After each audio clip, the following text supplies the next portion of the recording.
The first program on television this morning on ITV TMR. Join us. No better time to put our first discussion on the road on TMI. Quickly now, I'm joined by a constitutional lawyer, Chief A.B. Thomas. Thank you for coming on the program. Thank you very much. Good morning. I already hinted on the fact that for a long time we've always had conversations about cost of governance in this country, and there's no better time to put that conversation in shape, which is the fact that governance can be a challenge, but how we get around it, how we approach it is also very important. And looking at the news story that broke yesterday about a court order asking former governors who had been on, as it were, life pension lists to do a refund.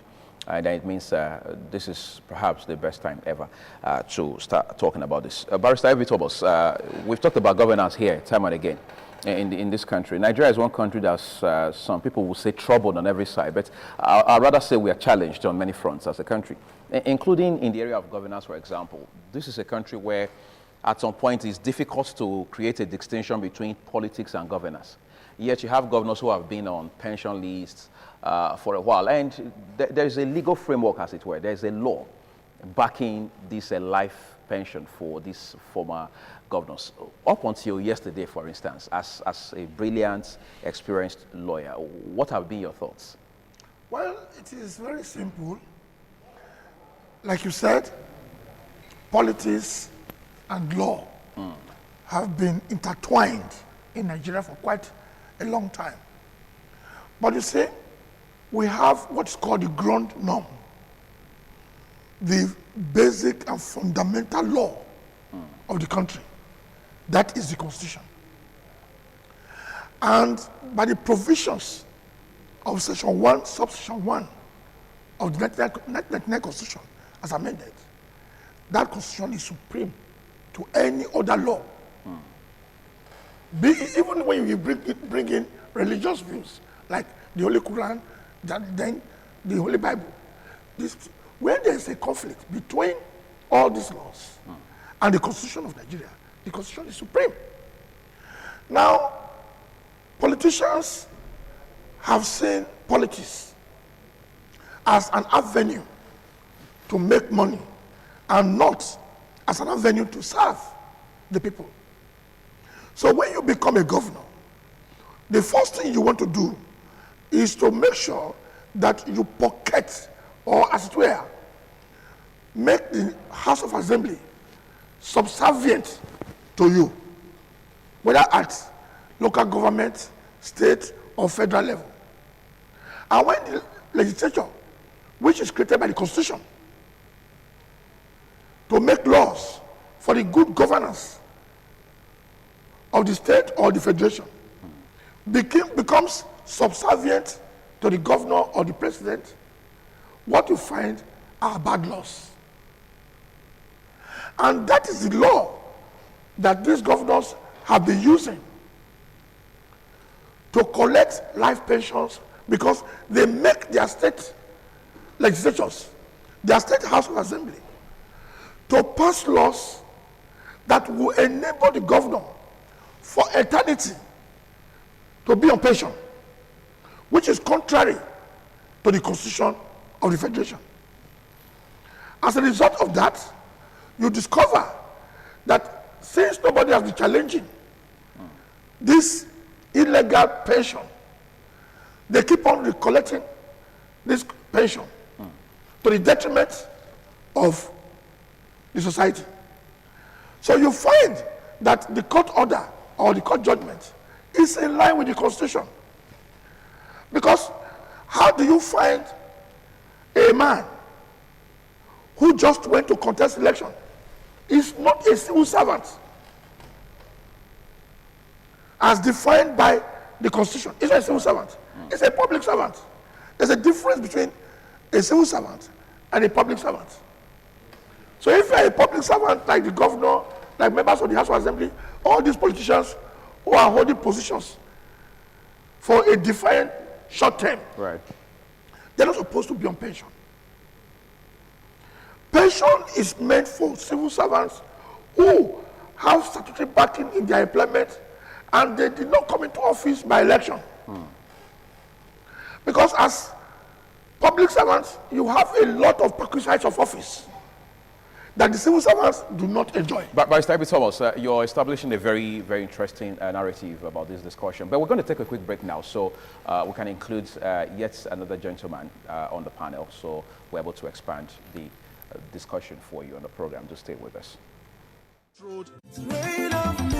God's Historic Chapel, Center for Science and Wonders, 1-13 Okada Avenue, GRA, Benin City. Annual Harvest Thanksgiving. The 2019 Harvest Thanksgiving service of God's Historic Chapel, 1-13 Okada Avenue, will take place as follows. Dates: Sunday, 8 December 2019. Venue: the Chapel Auditorium, 1-13 Okada Avenue, GRA, Benin City. Time: 10 a.m. prompt. Theme: Harvest of Divine Lifting in Laughter. Psalm 126, 1-3. Under the distinguished chairmanship of Dr. Lucky Ogbewe, Medical Manager, Christ the King Hospital, Durban, South Africa. Special guest of honor, Mr. Oyomale David Elahame, Chairman Managing Director, Omale Global World Company Limited. The Builder's Dream, 1 Sado Drive, off Adesuwa Grammar School Road, GRA, Benin City. Deacon Vincent Agemome, MD CEO, Freedom Group of Company. Right Honorable Gbede Iyama, Member, Federal House of Representatives. Elder Dr. Osasko Irembua, MD CEO, Osasko Builders. Honorable Valentine Aiswen, MD CEO, DVD Oil and Gas Nigeria Limited. Elder Omoi Oloton, MD CEO, UI Technica. Guest of honor, Mr. Fosa Paul Agmonifi, General Manager, Fagali Resources. Dealers in medical equipment, medical consumables, IVF equipment and maintenance services. 32 Plymouth Road, Benin City. Lion Prince Osadebame Okoro, PDP Chieftain, Edo State. Prince CK Okegwale, MD CEO, Bouvel Oil. Guest Speaker, Reverend Ari E. Osayende, Senior Pastor, Final Word Grace Assembly. Benedict Demi Ejegi, Chairman, Planning Committee. Dr. Frank Ojewa, Secretary, Planning Committee. Chief Host, Senior Pastor Stephen Chika. Come and be blessed. Jesus is Lord.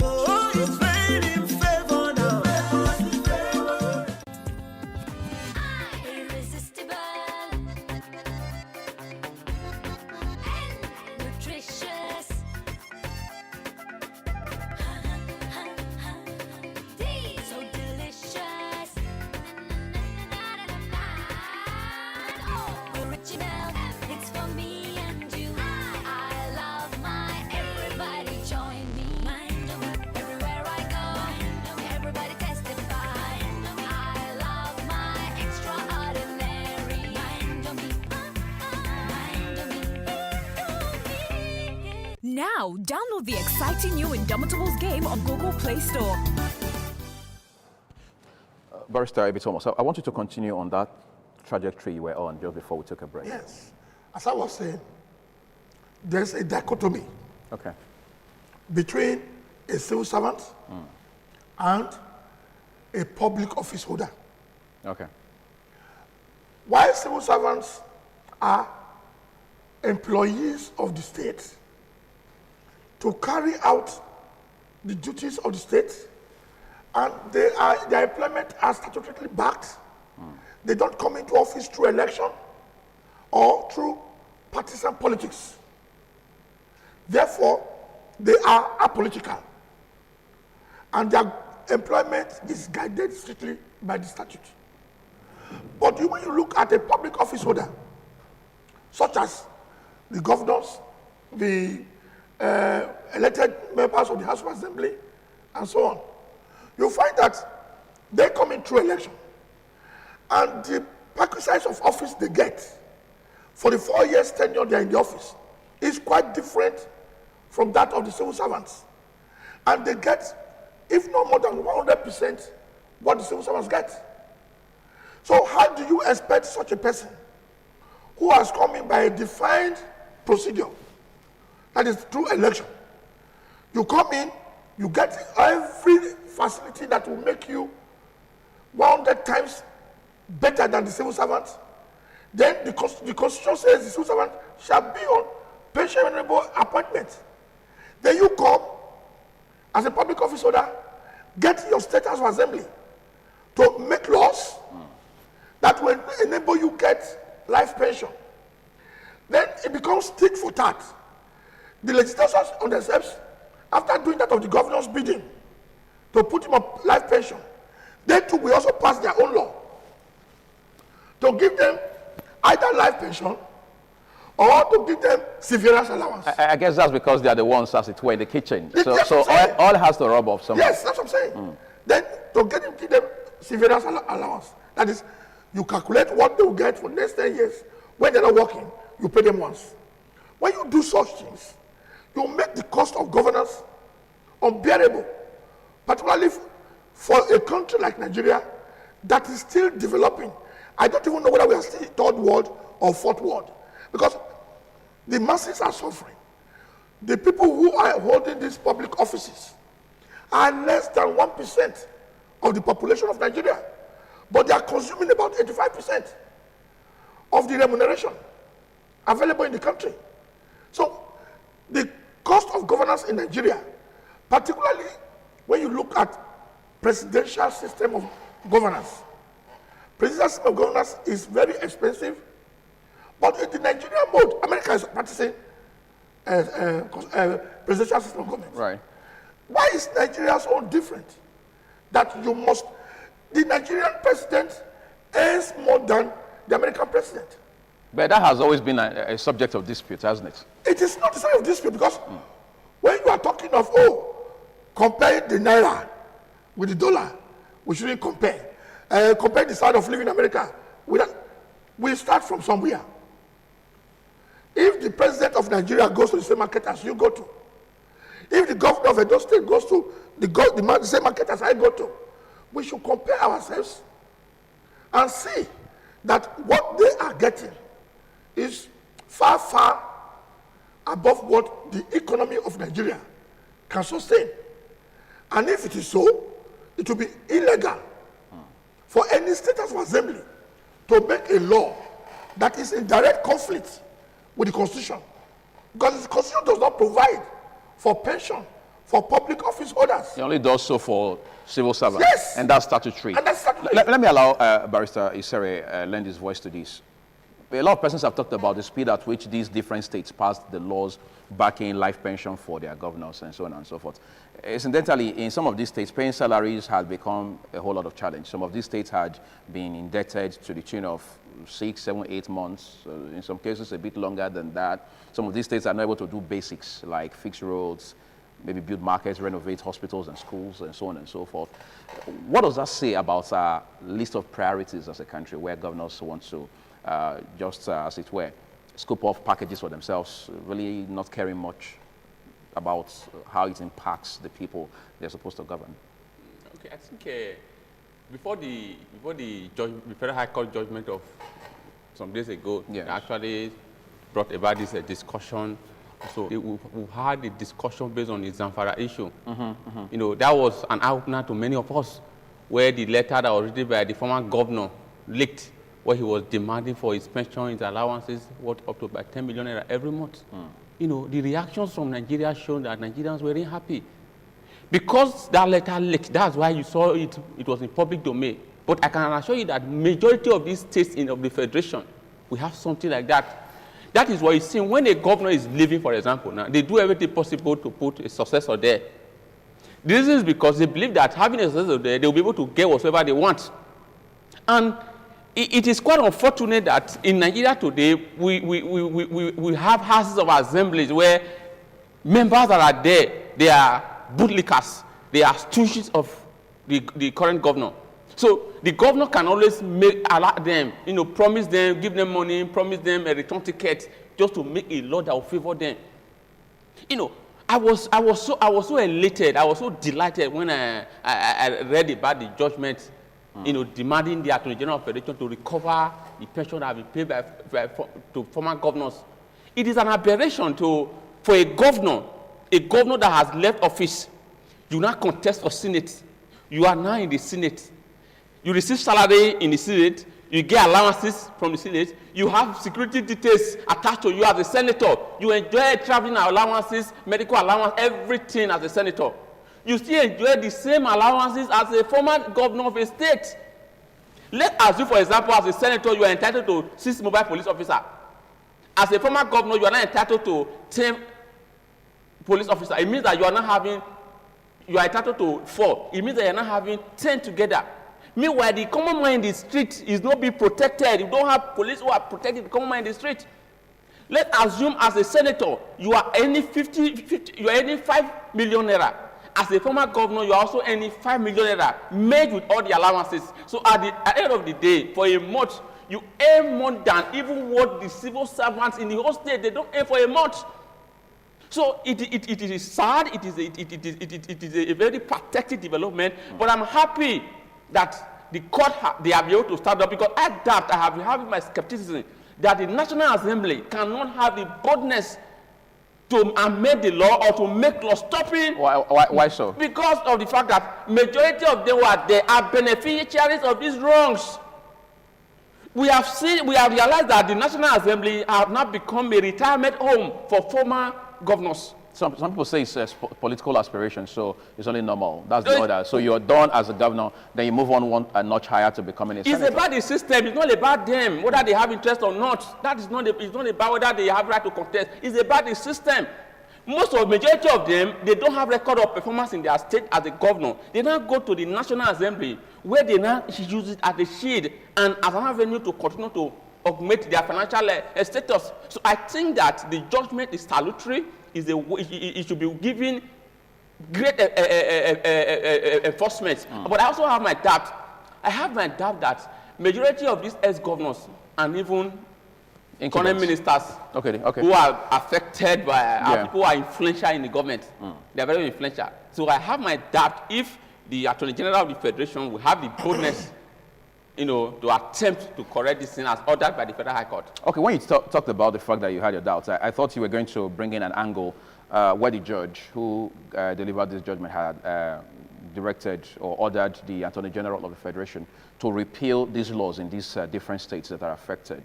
But then again, we understand that the AGF's office is advancing an argument, saying that the office does not have the powers, as it were, to repeal. You are a constitutional lawyer, so I'm coming to you shortly, to repeal these laws. But Barrister Ibe Thomas here made a point earlier on when he established the fact that the Constitution is the ground norm. So whether you're bringing the Quran or the Bible or whatever other laws or references you're making, and the final analysis will have to come down or get back to the Constitution. So my question to you is, do you see these from that angle happening? Because the AGF already, as it were, has a stance on this matter. I think if I have not heard that, if that was said by him, it's very sad. You know why it's sad?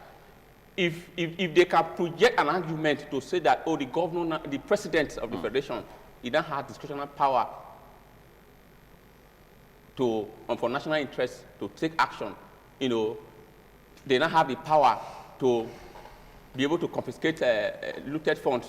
I do not see why this cannot be done. The argument that, they don't have the power to repeal, they don't have the power. But that does not mean that they cannot initiate a proposal to the National Assembly. Is that feasible? It is. Okay. We have executive bill. They can propose that, okay, because right now we have a government that is poised towards fighting corruption. A government that has said that, I want prudency. I want the economy. I want the money for the economy, for the country to be used for a citizen. So if we have a government like this of President Muhammad Buhari that is fighting corruption, if this should be a basis for coming up with a bill to stop payment of pension for ex-governors. So I think that the argument that they don't have the power is wrong. Constitutionally, they have the power to initiate proposals. Let me allow Chief Ibe Thomas to add his voice. Yes, because I was going to really dive into that. The office of the Attorney General and Minister of Justice cannot repeal a law. They can't repeal? No, cannot. Even at state level, right? Cannot. All they can do, like you suggested just now, is to initiate an executive bill to the legislature. Only the legislature can repeal a bill, and the judiciary.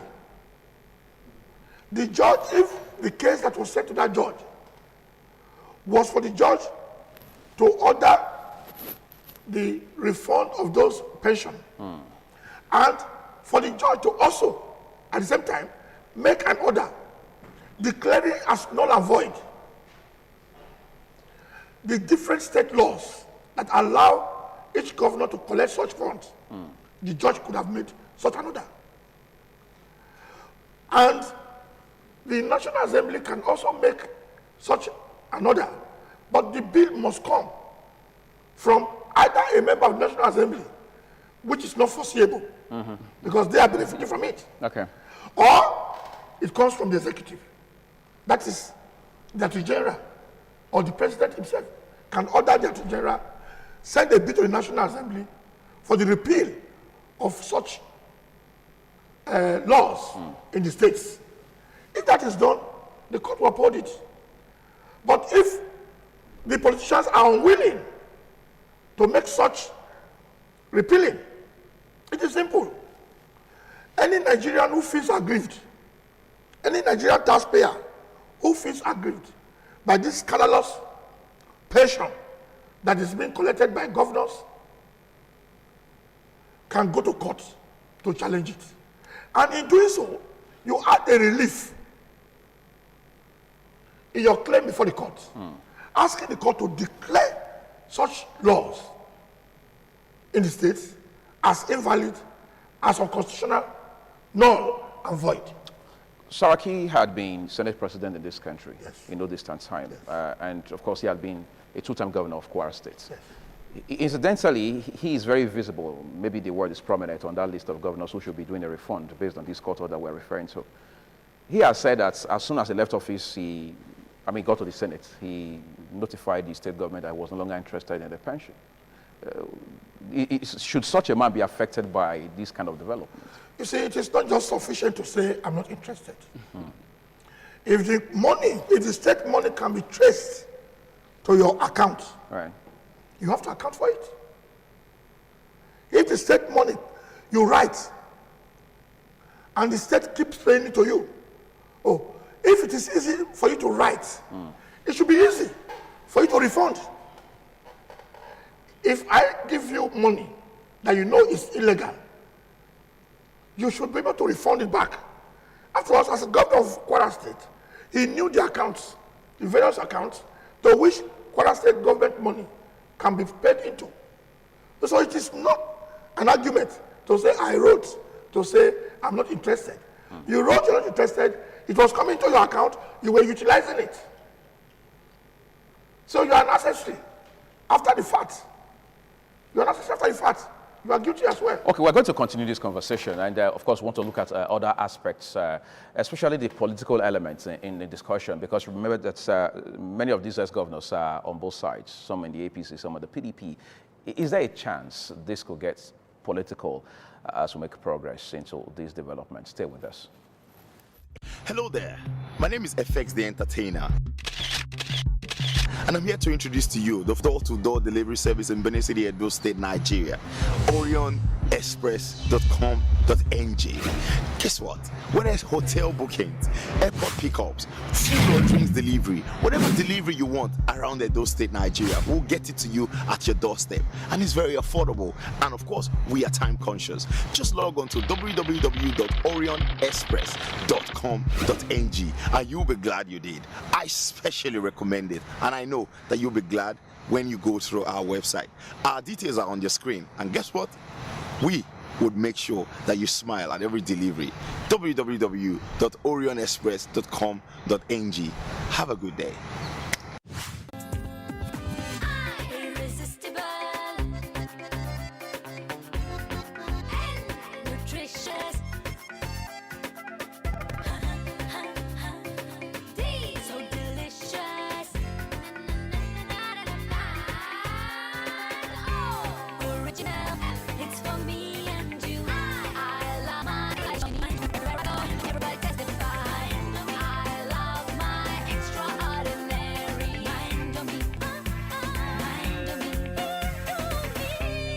Now, download the exciting new Indomitables game on Google Play Store. The Yuletide is here again! Oh Lord, our eyes are on you. So, shower your blessings. But God does not come down. He sends his vessels. Yeah! ITV Radio presents the Sambalidating Father Christmas, aka Father Blessing, to shower gift this season.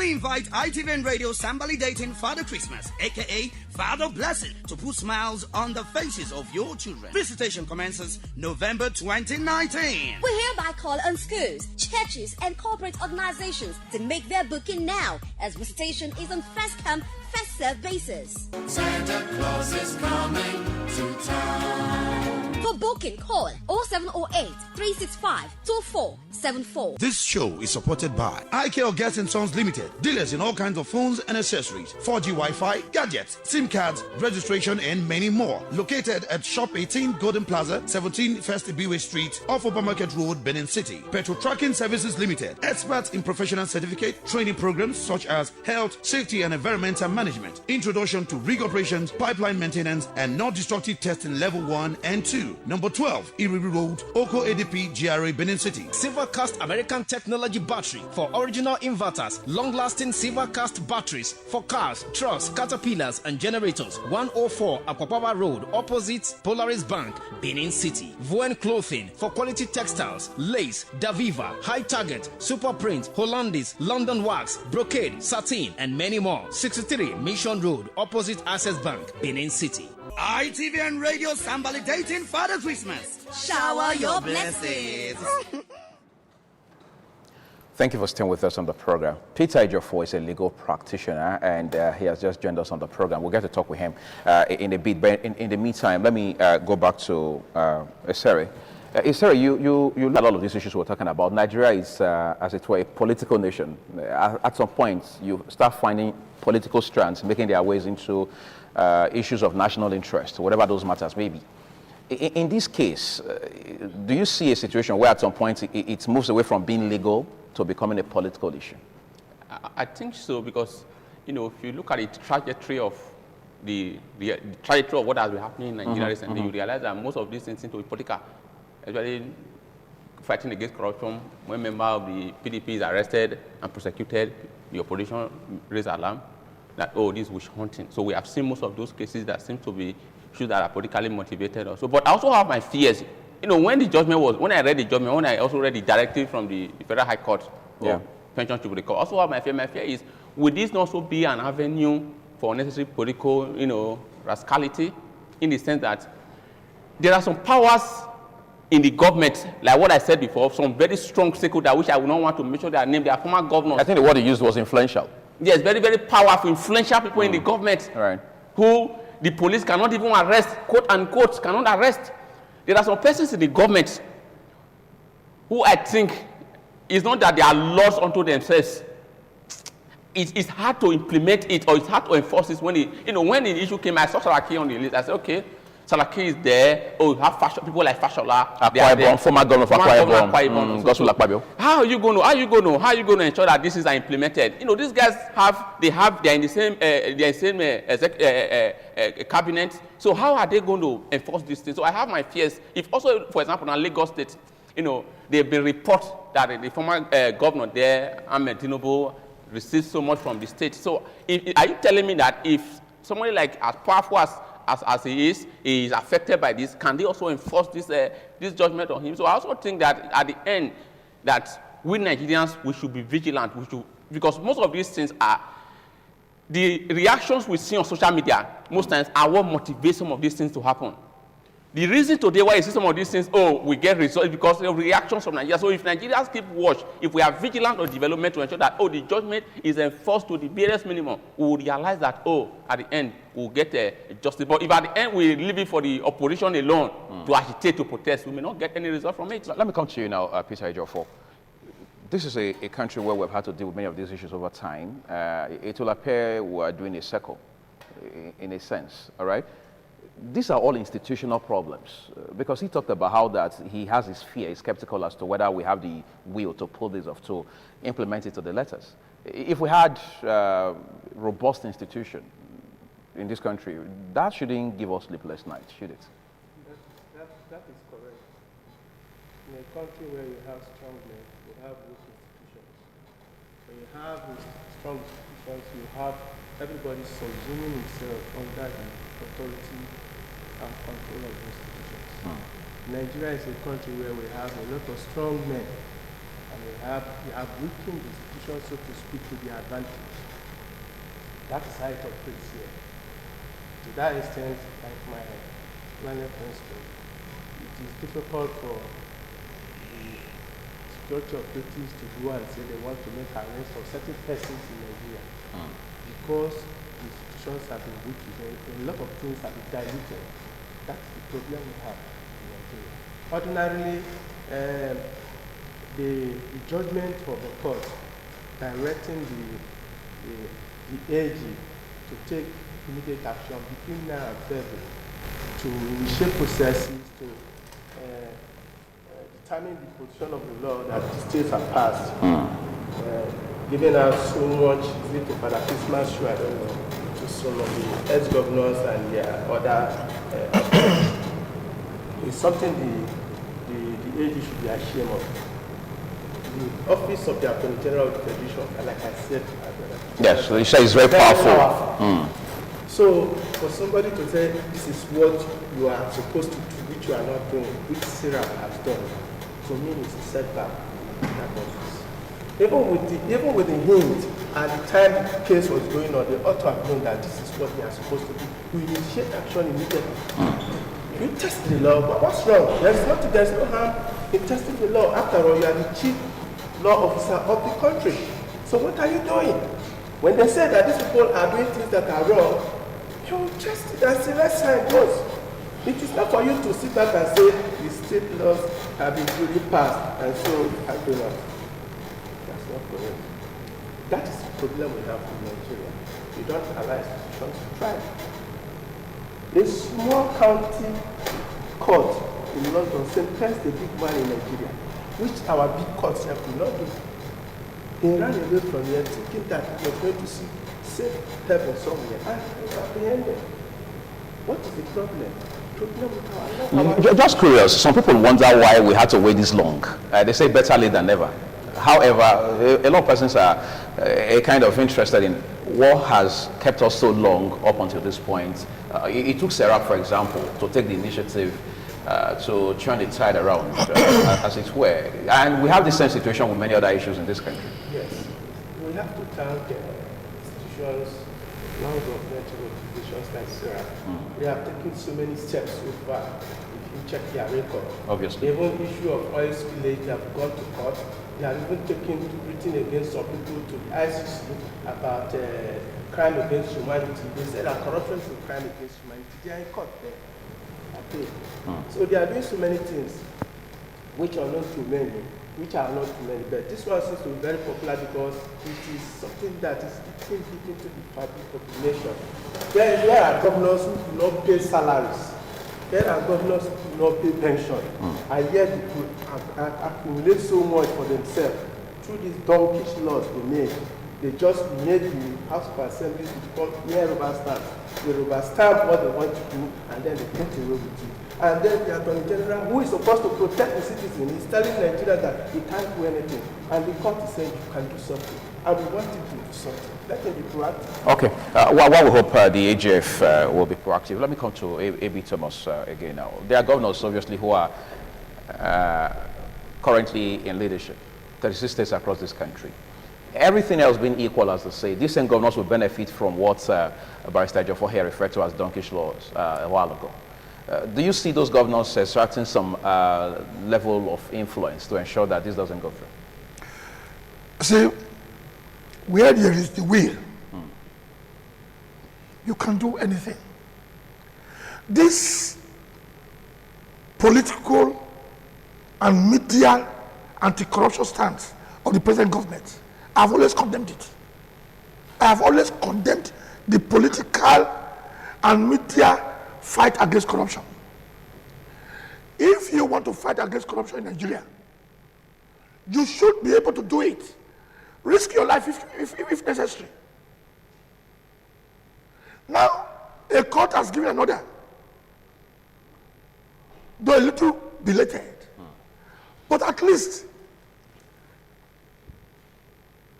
in criminal law, time does not run against the state.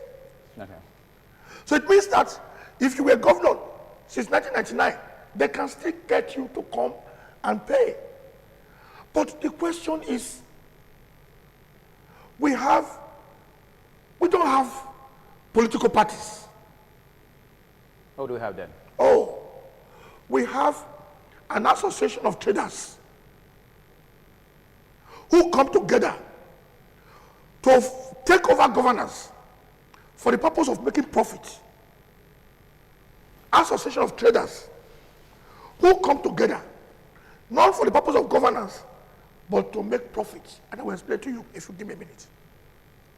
A political party, according to late Professor Dudley, is a group of persons with the same philosophy, the same ideas, who come to take power through the electoral process for the purpose of governance, good governance, to improve the lot of the people. If you look at that definition, and with that of the traders I've just mentioned, you will now know that today somebody is in PDP, tomorrow morning is in APC, next tomorrow is in APGA. Any party in power is a member. But they say it doesn't matter, that the political party is just a vehicle through which you realize your ambition. That is what I'm telling you. What counts ultimately is what you want to do. That is what I'm telling you. You see, I had the opportunity of participating in the parties we had in 1979. UPN, GAPP, MPN. They were parties based on ideology. Now, what do we have in Nigeria? As long as your political interest is not being met, you jump to join my little friend on my left. Then, when you now bring this issue of recovering pensions that have been paid illegally, you will find that they will all come together. I mean, those in PDP, those in APC, those in APGA will come together to thwart the efforts of the government. But what about the man who campaigned on anti-corruption, a principle that I am going to fight corruption headlong? That is the man who is the head of government of Nigeria. He should immediately say, look, this is the ship upon which I was voted into power. Whether you are my friend, you are my brother or not, the law must take its course. Attorney General, take everybody to court. But when you begin to face PDP alone, without even looking at your own cabinet members who are governors or who are ex-governors, it becomes a mockery. Nigerians will lose faith in it. And that is why you see the docility amongst Nigerians. Many of us will sit down. We don't want to protest. My father's house, my Pekinde house, my grandfather's in the village. I don't want to die. Nigerians are docile. They don't fight for their rights because the people you want to fight are the same people you are running to tomorrow to give you bread and butter. And we are contributing to the corruption that is pervading the society. Whether we realize it or not. Whether we realize it or not. How? You go to a legislator. Every weekend, the poor man comes home. You go to his house. You go and queue up. All of you want him to give you money. You don't care how he gets the money. The poor man dishes out money. At the end of the day, he has spent 10 million. You want him to go to Abuja and go and be a poor man. Did he go to politics for the purpose of becoming poorer than what he was before? I pity our legislators who are in Benin here, who are in Abuja. Go to their houses every weekend. It's like Dugbe Market.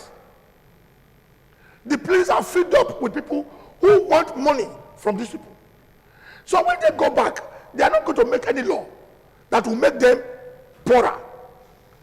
They will make law that will enable them recover all those money that we have all got to collect on the weekend. That affects our voting. That affects our choice of candidates. We don't care. We just get money. We just say, oh, we vote you. And when the man gets there, he wants to collect money. Tell me where in the constitution you have that the politicians should execute constituency projects. But money is voted for such things. And you take it to your house, you don't make construction projects. At the end of the day, we are crying that these governors are taking pension. These governors are taking pension. And when the governor comes from Abuja, where is there a senator, to Benin, you will see people line up in his house to collect money. Will these same people fight and say, look, this is illegal. We don't want it. We are suffering. A bag of rice is about 30,000 naira now. And your minimum wage is 30,000 naira. Can you now buy a bag of rice, 30,000 naira? How do you take it home? We don't look at all these things. So we too, who are being led, we are contributing in our own individual capacities and idiosyncrasies. I think we need to allow Sarah comment again now as we tie it up on this first part of the discussion. Barrister Ivy Thomas here has apparently made allusion to the fact that the people are essentially docile. The people probably don't realize how much of power they have to question many of these things that those within the corridors of power do, especially those that they have elected. But then again, they say he who must come to equity must come with clear hands. Let's talk about the role of the people in this kind of structure. You know, when he was talking, you know, he reminded me of so many things which I have been protesting against. In fact, he spoke my mind. Okay. I keep saying that the major problem we are having in Nigeria today is 40% of leadership and 60% of followership. How so? The reason is because the followers are interested in what can we get from this person, not how can they affect everybody. They are interested in how can we make money. That is why you see the issue of solar infrastructure came in. I came from a constituency, for example, where I protested, I advocated, I shouted, I said so many things that I have a representative I sent to Abuja. You've never seen him move any motion. You've never seen him do anything. You have never seen him embarking on any human capacity development as what you see in other constituencies. I keep shouting. You know what they tell me? Followers tell me that, oh, the guy is very good in stomach infrastructure. That whenever you go and see him, he always gives you money. That he gives them 10,000, 20,000. Sometimes I'm saddened by the argument. So you now realize that the legislature goes to Abuja. He's not interested in, oh, let me initiate a bill that will affect my community, that will affect my constituency, that will affect the entire country. Oh, he is not interested in, oh, how can I get employment for my people? Oh, how can I embark on empowerment for my people? He's not interested. But what he is interested in is he gives money. And when I inquired, when I asked questions more, they told me that, oh, what the politician, what he does is that all the delegates, the reason why he wins the election is that all the delegates, whenever he wins, he puts them on 10,000 salary every month. That is what he uses to buy them. So whenever he comes back, because of what he has done to them individually, they will always nominate him in the party, and he wins the general election. That is the orientation we have. You go to a politician's house, for you to have and give them an idea, make suggestions, tell them, sir, this is what I think you should do. When you go there, I see people going there to sing praises. They go there to sing songs, hailing them that they have done well, because at the end when they are living, they give them money. That is why, especially the young people, that is how we are selling our. So those of us who are bold enough, who have the temerity to stand up to say, no, this is not how these things are done. They call us rebel. They call us that we're insulting the leaders. You know, I also came from a constituency where the member representing me as an assembly has been one of those persons who supported, you know, the House from not having their own autonomy. He moved the motion. He was the one who moved the motion that, oh, they don't want autonomy for their own assembly. He was still the one who the BDC used in ensuring that they made a law, you know, punishing citizens who do estimated billing. Meanwhile, not making any law to compare these people to give us life. You mean those who bypass? Yes. So these are the interests they have, because at the end, some of these things give them money. At the end, they will patronize them. Oh, the governor can say, oh, I don't want autonomy for you guys. Take this money. They are interested in what can enter their pocket at that time, not what will affect the people. So the time has come where we, the followers, need to understand that, oh, the major essence of electing these people is not because of the cover they can give us. 10,000 naira, 20,000 naira, 50,000 is not enough for us to mortgage our future. So we must rise up to understand the fact that whatever they are doing must be for the interest of the people, not for your personal gain as a young person. Okay, let's wrap it up now. Barrister Ejiofor, he has talked about a whole lot of things just by way of lending his voice to many of the issues that Barrister Thomas here had raised. But let's look at the fact that you can't take away patriotism from leadership, especially where it has to do with public service, especially where you've been elected by the people to serve. So the component of service must be established, must be seen to be practiced. But then again, this is a system where we always talk about accountability, transparency, probity, and so on and so forth. And from the actions of many of these governors, especially looking at the motive and all of the processes that led to the entrenchment, as it were, of this life pension, I mean, it's a far cry from what we should have as a system in terms of transparency and accountability in governance, isn't it? The first thing as a human being is you have goals as you are growing. As a human being, you have ideas, you have a vision of what you want to become in life.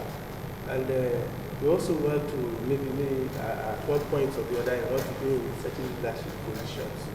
And like the Bible says, you love yourself as your neighbor. You ask our politicians whether they love themselves as their neighbor. If you answer that question positively, you will be inclined to say that you don't really love yourself. Because if you love yourself as your neighbor, as it were, it means that you will do that thing which you will do for yourself, for your neighbor too. Right. But here is a situation where you are amassing so much and somebody nearby is hungry. You are causing problem already. You are causing social problem, social-economic problem. One day it will just burst, the bubble will burst. You and your money will disappear. Somebody else will take over. That is what you are creating. You are creating real tension, a time bomb that can explode any day. You are not making money for yourself. You are creating problem. What do they need all those 300 billion per annum for? What does Governor Yari, ex-Governor Yari, need 300 million for? After all the security votes he has amassed for 8 years, and you are still asking for 300 million, and he has a bungalow of 5 bedrooms for yourself, annual vacation, and medical and other things. For you and your immediate family members. So you find out that, like I said before, you have certain ambitions and ideas of life when you are growing. That is the beauty of coming here, because when I come, I see the joy right in giving what you are doing here. I also discover that, like our governor is doing, you see the joy in delivering. His deputy, you see the joy in loyalty and service. That is what we want to see our young people do. Unfortunately, what do we see here? Some of our leaders are so greedy. They are so dumb. You begin to ask yourself, what do you need all this ones you are amassing? What do you need to do with that?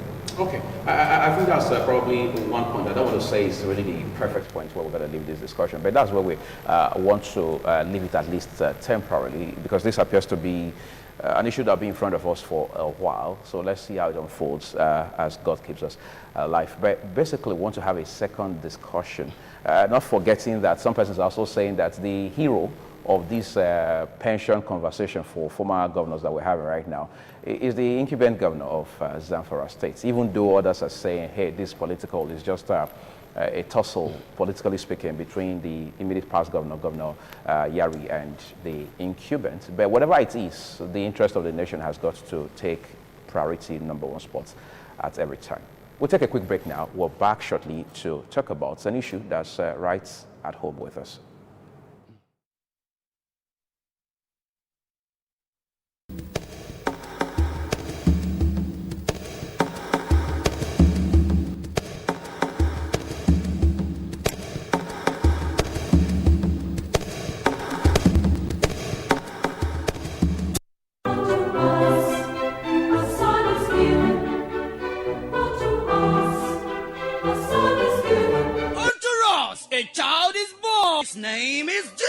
Is more precious than gold. Jesus is more than gold. It deserves to be celebrated. Are you a Christian? ITV Radio is organizing a show called Christmas Eve. Come celebrate Jesus with Welcoming. Oh, somebody, oh, somebody. There shall be lots of fun with DJ Ultimate, different artists, cartoon characters, games garden, and other side attractions. Competitions include I Know My Parents, hot ball, color match, balloon busting, skip and race, etc., with fantastic prizes. Wow.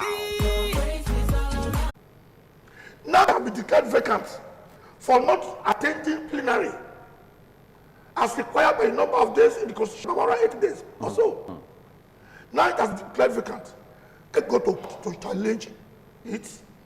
What's the answer to that? My answer is no. They cannot. Based on the law? Based on the law, because in the first case, it's like somebody saying the court should compel ITV to pay me salary. Were you ever in staff?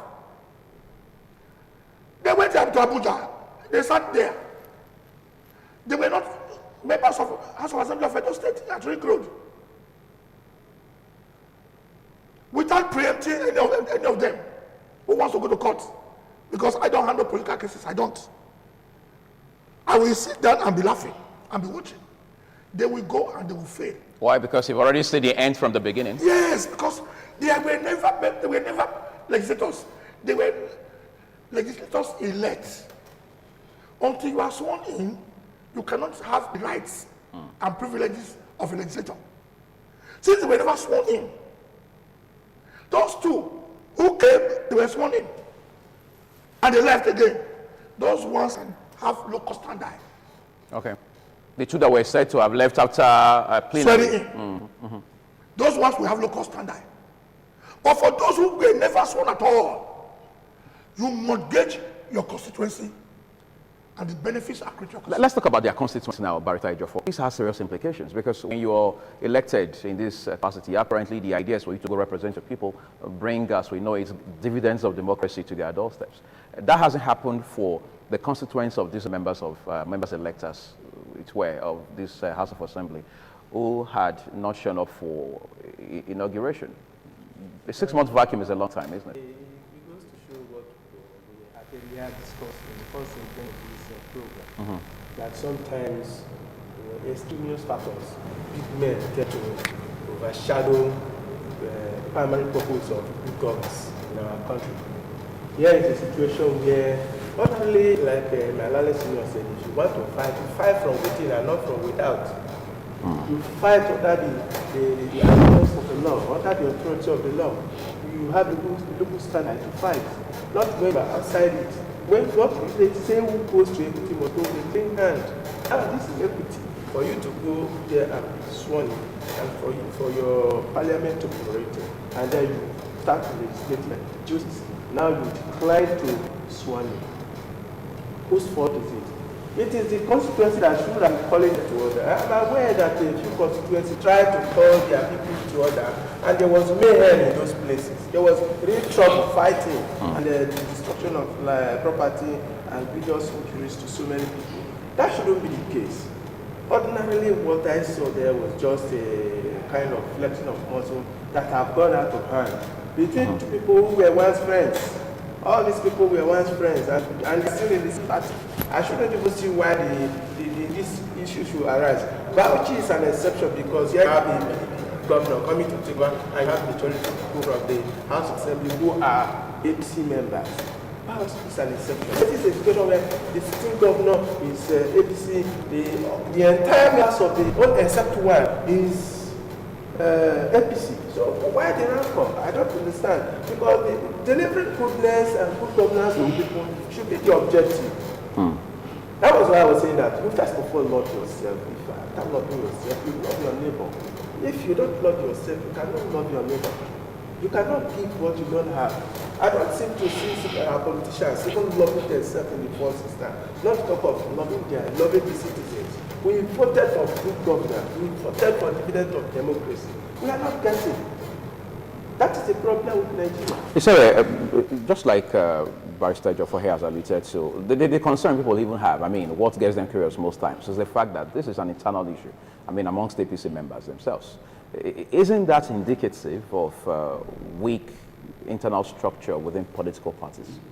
I think, before I respond to your question, I want to quickly reply to what my very respected senior colleagues, what they have said. Okay.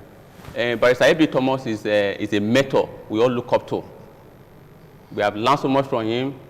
He's a constitutional lawyer that we respect. You know, when he wanted to start his speech, he said that he's not going to here to talk politics, but the constitutional lawyer is going to talk about the constitutional. Yeah. But I was happy. Why was I happy? I was happy that at the end of the day, I would have learned so much from the provisions of the law, what the law said. But at the end, it was also all about the political discussion. Because I'm not going to talk about the inauguration. You know why? As a lawyer, I have respect for the court. The matter is already pending in 3 different courts. In the Federal High Court in Abuja, in the State High Court in Benin, and the Federal High Court in Port Harcourt. So when a matter is already pending before the court, I cannot make reference to it. But the only issue I can talk about right now is the charade that happened in Edo State yesterday. Is that what it's called when you declare seats like this vacant? No, if I say a charade, it's a charade because it is not what it's supposed to be. Okay. It's a mockery. It's an abnormal. Yes, a mockery of what something is supposed to be. You know, when I came to this studio some time ago, I said, we live in a country where we practice constitutional democracy, where the majority is the absolute. But what we are saying today is an attempt of people to paint a picture that the minority can have their way, while the majority can only have a say in Edo State. As a lawyer, I will not accept that. As a Democrat, I will not accept that. But going to the point of law, I'm not going to talk about politics right now, I'm going to talk about the law. In view of the law, in view of Section 91 of the Constitution of the Federal Republic of Nigeria, there is no Edo State House of Assembly. We do not have. The law is very clear that for you to talk about a House of Assembly, it must be minimum 24 members and not be maximum of 50. But what we have had in Edo State is 10 members. Can you refer to that as a valid House of Assembly, that a valid decision can be taken and a speaker can be elected? And in view of the law, we do not have a speaker and we do not have a House of Assembly. Section 91 is very clear on what it should be. So because we now have minority members who are parading themselves as members of assembly, does not automatically mean that they can take a decision that is binding on Edo people. Because they are able to intimidate the other person to run away from Edo, it does not mean that they have the will of the people. Going to the purported declaration of their seat vacant, you know, it's unfortunate that we have found ourselves in this circumstance. It's like a jambite sanctioning another jambite for not coming to an exam. That is what has happened. A man who has not been elected as a speaker, who has not been articulately sworn in as a member of the assembly, who only organized some of himself to swear himself in as a speaker, cannot declare the office of another member that is so elect. But take note, you know, I went to a seminar in Lagos some years ago where I was opportunity to be a keynote speaker, and I make a recommendation. What was my recommendation? That for you to be elected into any legislative house as in Nigeria, you must have a background knowledge of the law. You must be taught the constitution. Because if our member, if those of them, the 10 of them who parade themselves as members of assembly, understand basic law, they understand that in view of Section 109, they cannot do it because Section 109 only says that a member of the House of Assembly, the seat can be declared vacant. It did not say a member elect. These guys have not been inaugurated. You cannot refer to them as member. And the law only said that you can declare the seat of a member vacant. And that raises the question of what's been keeping them from coming to be inaugurated. It's not about keeping there, it's about the law. I'm here to talk about the law. Okay. That same section 109, subsection 1, paragraph F made it very clear. Made it very clear that for you to be able to declare their seat vacant, there must have been a reasonable cause. So for them to be asked, there have to be no reasonable cause for them to have absent in none more than 2/3 of the entire sitting. That means the calendar of the House. The question you ask is, the current 10 members who parade themselves as assembly members, have they spent up to a year? Have they exhausted their calendar to not decide? So if actually they will have the power to do it, it is premature and it is invalid. You know, going to the political aspect of it is that, you know, what we are seeing in those states, the reaction of yesterday is the fact that we have realized that people have made attempts to remove the national chairman of APC because they realize that with Adam Shomole remaining the national chairman of APC, it's not possible for the governor of Edo State to be re-elected under his party. So they have embarked on all gimmicks to remove him. They realize that in a sense, this is about 2020 again. It is about interest. They have realized that we have 2020 interest. 2020 interest. interest is necessary in politics. In fact, interest is the core of politics. People have interest, so it is their rights. You cannot dispute it at all. So because they have not been able to remove him as national chairman, and they have done everything to blackmail him, to do everything, the godfather, they have done everything. But they realize that the more they lose sympathy. Well, let's take a break quickly. I would love at this for Barrister Ibi Thomas here. I know you've always been saying again and again that you want to talk about it from the standpoint of the law, angle of it. Yes. But that again makes it much more difficult to talk about because this appears to be more about politics than. I will reply my learned friend. No, I want to say Leonard Junior, but he said I'm a mentor. Yes, and that humbled you, didn't it? It humbles me, but I don't want to be like a Oshomole's mentorship. Okay. I want to give you that. You are saying the issue of the legality or eligibility of any of us assembly is in 3 different courts. Yes. If in 3 different courts, you said you will not want to talk about it. But you have gone ahead to pronounce judgment. By saying that those who are now are illegitimately there.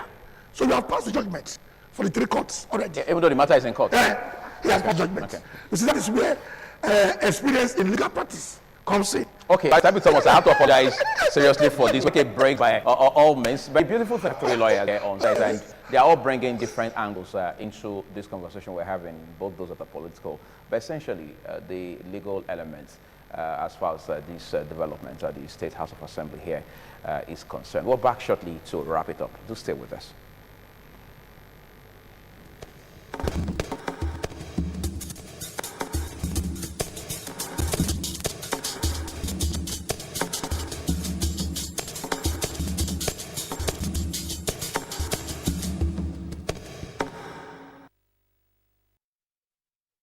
Richard didn't want to die, but couldn't stop himself. The collision with the car didn't kill him, but he wasn't very hurt, so he continued on his journey.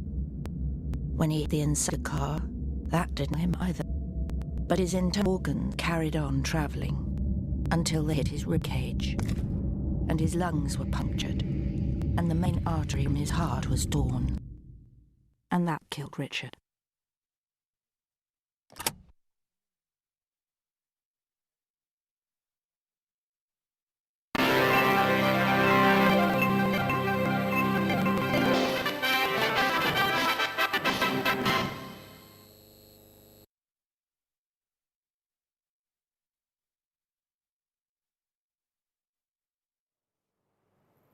Good morning and welcome to the news update on Independent Television. I am Adesuwa Irunohai. Edo State House of Assembly yesterday declared the seats of 12 members-elect who are yet to present themselves for inauguration vacant. The House also directed INEC to conduct a by-election within 90 days from the declaration in their affected constituencies. Kingsley Uche has details of all the activities at yesterday's plenary. The Speaker, Francis Okiye, while stating the position of the State House Assembly, said it has given a reasonable time for the members-elect to present their certificate of return to declare for inauguration, but having 109F of the Constitution, action became necessary on the issue of members from Onwa East, Eric Oka and Orest Uye Osehi, inaugurated but failed to raise. The Speaker claimed the House sat for more than 181 days as required by the 1999 Constitution, permitted INEC to conduct a by-election in the areas within 90 days. The Speaker said he took the position as the affected members have consistently denied their constituents adequate representation at plenary sessions. At this point, elect have presented their certificate of return to the clerk of the House to represent themselves for inauguration to be respected and for said constituency, and that even if done today, that we can no longer meet up the constitutional requirements as it is stated in section 109, subsection 1F. As the Speaker of the State House of Assembly, I hereby declare the seat of the aforesaid constituency in the State House of Assembly vacant. The House during plenary approved the budgetary estimates of 179.2 billion naira as the budget size for the 2020 fiscal year after presentation by Chairman House Standing Committee on Appropriation and Project Monitoring, Ephraim Alwe-Wesele. The budget size has increased of 1.6 billion naira. Now become the report of the House. We say ayes. you. The ayes have it. Consequently, therefore, this project size of 179,212,812,050 naira and 72 crore will pass as 2020 appropriation law. The Speaker directed the clerk, Yahya Omobai, to forward clean copies of the bill to Governor Godwin Obaseki for his assent after it was accorded a third reading. The House, in a recommendation of the panel of inquiry set up by the statement to investigations of misappropriation of funds against the chairman of the East Local Government, Alhaji Arimi Omomo, affirmed his removal as executive. The House also confirmed the name of Emmanuel Osahon Imaru and Felix Isuku as members of the Edo State Internal Revenues. They highly approved the sum of 3.5 billion naira to the state government to acquire more buses for the fleet of Edo City Transport Service. This followed a letter by Governor Obaseki in a loan facility from the Bank of Industry. Kingsley Uchebu, Porting. Senate President Senator Ahmed Lawan yesterday sworn in Senator Smart Adeyemi to represent Kogi West Central District. Senator Adeyemi emerged victorious at the by-election recently conducted by INEC, defeating the Dumlai, who earlier occupied the seat. Abuja National Assembly correspondent Senator Adeyemi loses notably who defeated both November's first three-round elections and November 8th in the Central District. He was declared winner by the National Electoral Commission. Senator Adeyemi to the other parties after the adoption of the Republic of Nigeria, been standing by with Adeyemi serving in the room of West Congress in from Chiefs with 63 members for the People's Democratic Party with 45 senators, and the Young People's Party represented by Senator Ifeanyi Uba Osawana Megbizubu. ITV News, Abuja. President Muhammadu Buhari says job creation, employment generation, healthcare service delivery, and educational advancement remains key to tackling the spate of insecurity in the state. The president stated this yesterday at the Presidential Villa, Abuja, while launching the National Security Strategy Document 2019. ITV Abuja State House correspondent Iharu Atta has details.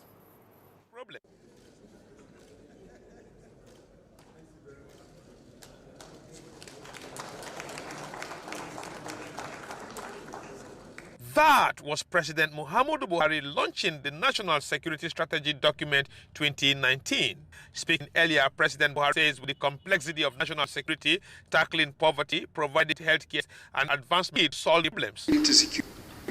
Fighting administrators, the second, education, agriculture, the society in Nigeria is under the ethical duty.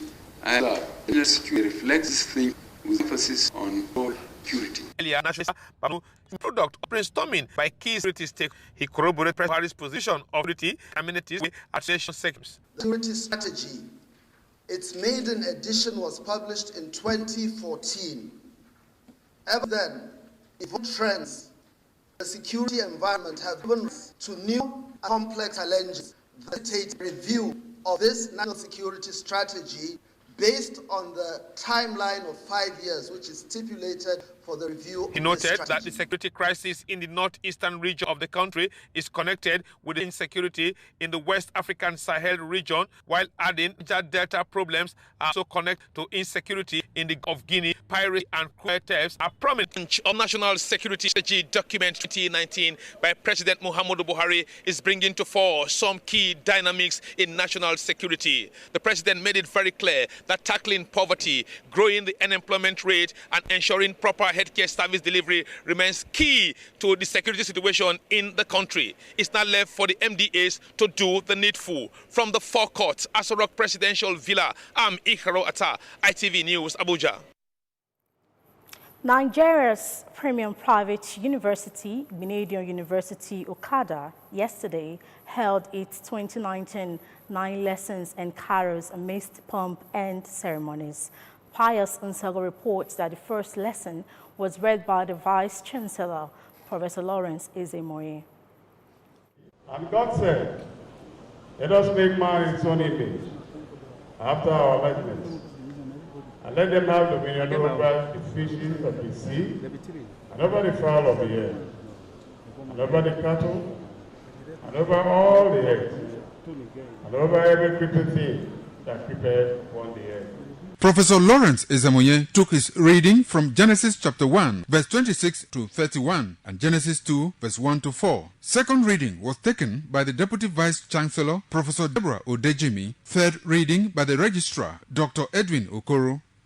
I heard a voice in the garden and I was afraid because I was naked and I hid myself. And he said, "Who told thee that thou wast naked? And thou shalt say to him, Sit down, be quiet, fear not, and let not thy heart be afraid." Other principal officers of the university, who include the bossa, Dr. Nosa Edogiawe, also took turns to read the 4th, 5th, 6th, and 7th lessons, while the president of Christian community on campus, student Pastor Logo Olamide, took the 9th lesson. In a short exhortation, the parish priest of St. Teresa of Calcutta, Uwelu, Benin City, Reverend Father Joe Kao, emphasized on the need to show love at this time of the year, as demonstrated by God through his son Jesus. He noted that if all show love, the world would be a better place. Let us ponder on the purpose of Christ's coming to this world. He came to give us abundant grace and spiritual blessings in different ways through the sacraments he instituted. The main auditorium of university students have invited guests, some excitement rent the air, while guests discussed and no staff thrilled gathering.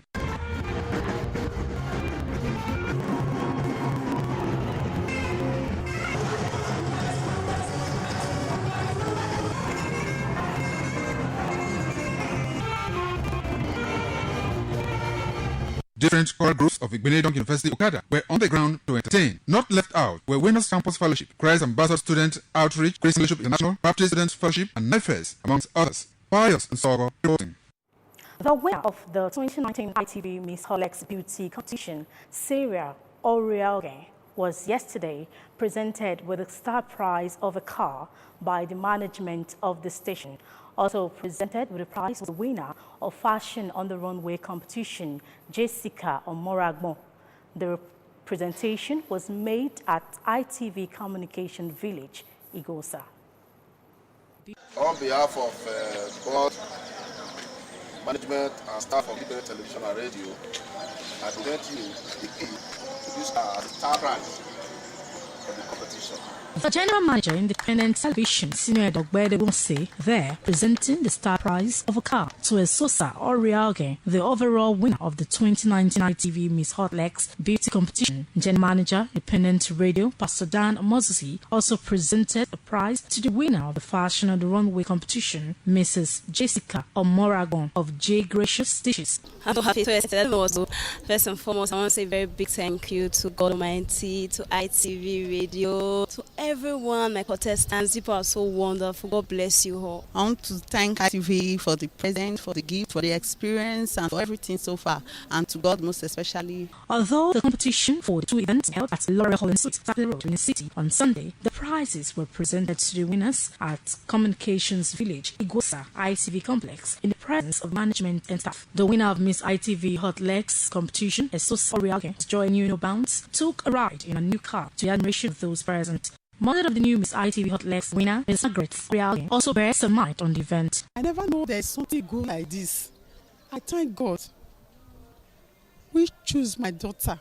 Presenting the winners to management of Independent Television and Radio earlier, Chairman of the event committee, Pastor also expressed gratitude to board, management and staff for making the 2019 event a huge success. We are here primarily to present the winners to management, and then for management to also help us make the formal presentation of the star prize of our car to the winner of the 2019 event. And then we also have a token prize for the winner of the Fashion on the Runway. The general manager, Independent Television, Senior Dogbede said Miss ITV Hot Legs and Fashion on the Runway competition was the station's way of promoting youth empowerment. You are now our ambassador. We urge you to continue to be good and carry the good name of ITV. And in the next 1 year, you are part and parcel of us.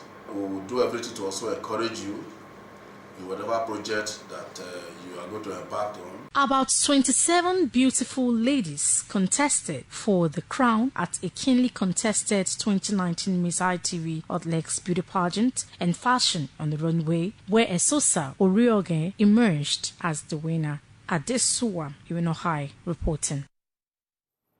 That report brings us to the end of the news update on ITV. Join me by 12 noon for the web news. Good morning.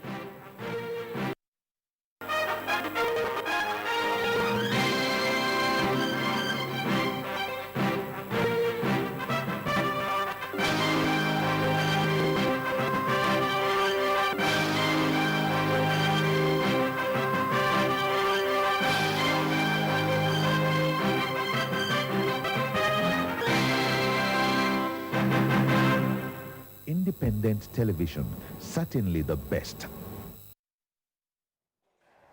Thank you for staying with us. Just to tie it up now, let's go back to Jeffrey Thomas.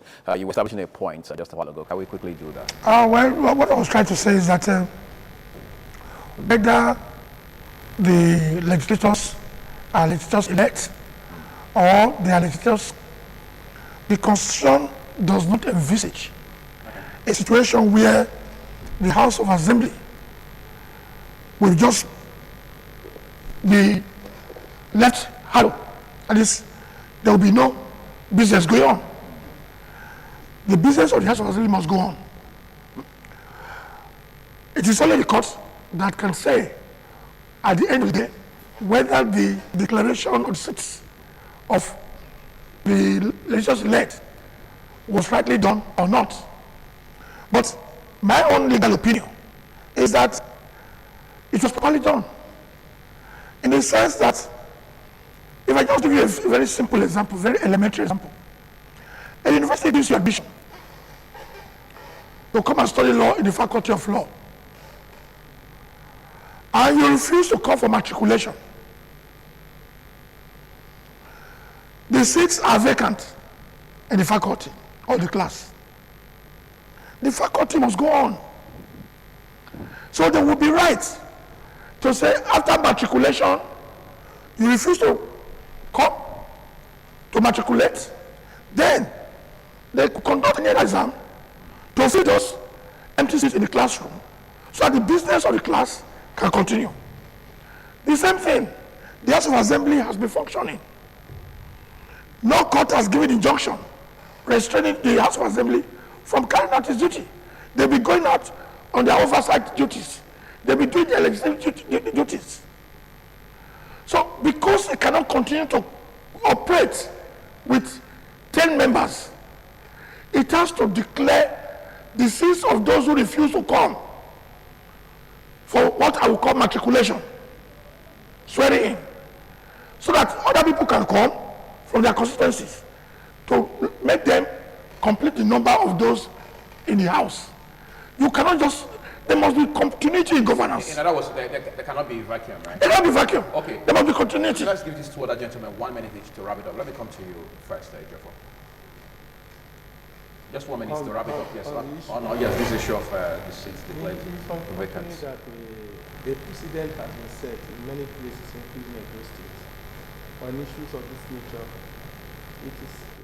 It is also in contemporary to see something happen like this under the former governor, and the state was moving, and he said that nobody can hold down the progress or prosperity of the state.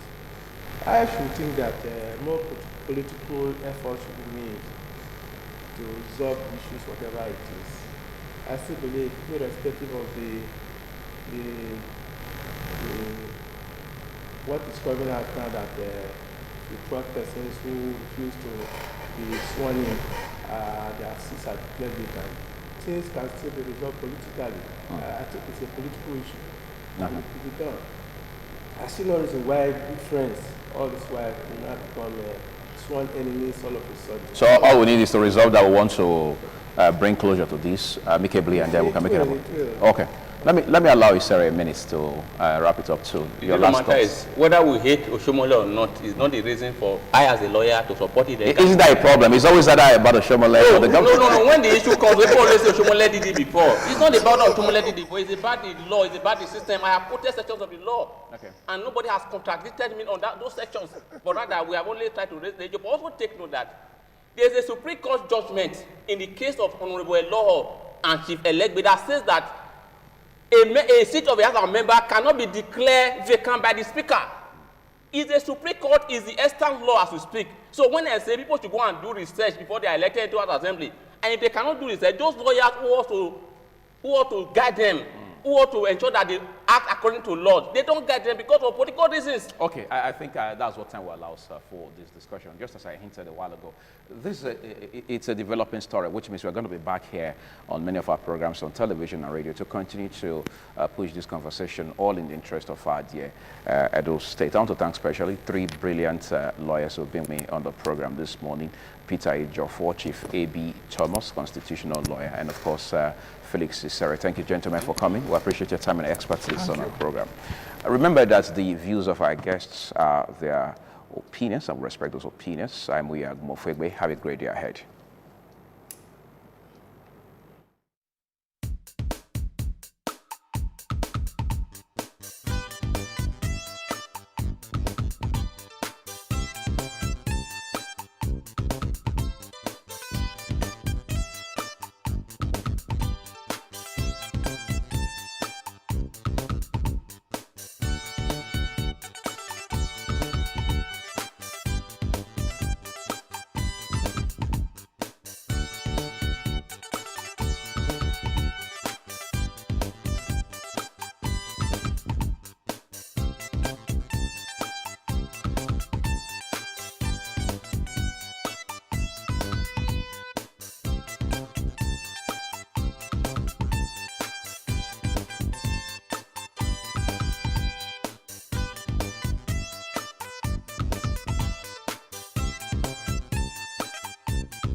This is ITV. Certainly the best. Sharing news. Do you want great comfort in your homes and apartment buildings? Then visit Blessed Choosy Ventures Limited for jacuzzi, shower rooms, double shower rooms with steam, different WC, varieties of marble and stainless sinks, kitchen sinks, glass basins for your dining room, water heater, shower attachment, bathroom mirror, smoke extractors, and hand dryers. We sell quality plumbing materials, borehole materials, plastic tanks, industrial pipes, pressure pipes, sanitary wares, and gold submersible water